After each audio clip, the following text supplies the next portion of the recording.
Hi all, welcome back to my channel cook with Gayathri Raj. இன்னைக்கு நம்ம ஒரு ஸ்நாக் பார்க்க போகிறோம். கார்ன்ஃப்ளேக்ஸ் மிக்சர் எப்படி செய்கிறதுன்னு பார்க்கலாம் வாங்க.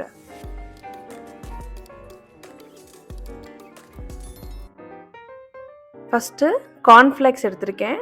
இது எல்லா ஷாப்லேயும் கிடைக்கும். இது வத்தல் மாதிரி இருக்கிற கார்ன்ஃப்ளேக்ஸ். அப்புறம் கருவேப்பிலை, கேஷ்யூ நட் பாதியாக உடைச்சி வச்சுருக்கேன். அப்புறம் கிரவுண்ட் நட், இது பொடி பண்ண சக்கரை தூள், உப்பு, சில்லி பவுடர். வாங்க எப்படி செய்யறதுன்னு பார்க்கலாம். ஃபஸ்ட்டு ஒரு கடாயில் ஆயிலை நல்லா ஹீட் பண்ணிவிட்டு இந்த கார்ன்ஃப்ளேக்ஸை நல்லா டீப் ஃப்ரை பண்ணி எடுத்துக்கலாம். ஸோ நான் பக்கத்தில் ஒரு பவுல் வச்சுருக்கேன். அதில் எல்லாத்தையுமே என்னென்ன ஃப்ரை பண்ணுறோனோ அது எல்லாத்தையுமே ஒன்று ஒன்றா ஆட் பண்ணிகிட்டே வரேன். ரொம்ப சீக்கிரம் பொரிஞ்சிரும். ஸோ அதனால் கரெக்டாக போட்டு எடுக்கிற மாதிரி பார்த்துக்கோங்க. கலர் மாறுச்சுன்னா நல்லா இருக்காது. அடுத்து கடலை ஆட் பண்ணுறேன்.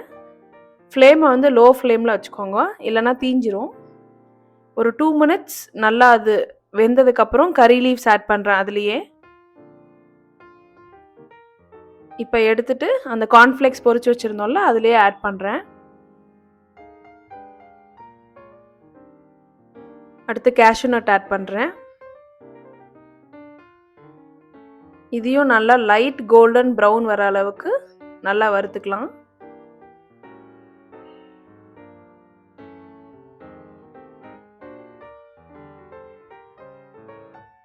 இப்போ இது ரெடி ஆயிடுச்சு. இப்போ இது ஃபஸ்ட்டு நல்லா மிக்ஸ் பண்ணிக்கலாம். இப்போ சீசனிங் ஆட் பண்ணுறேன். Chilli powder,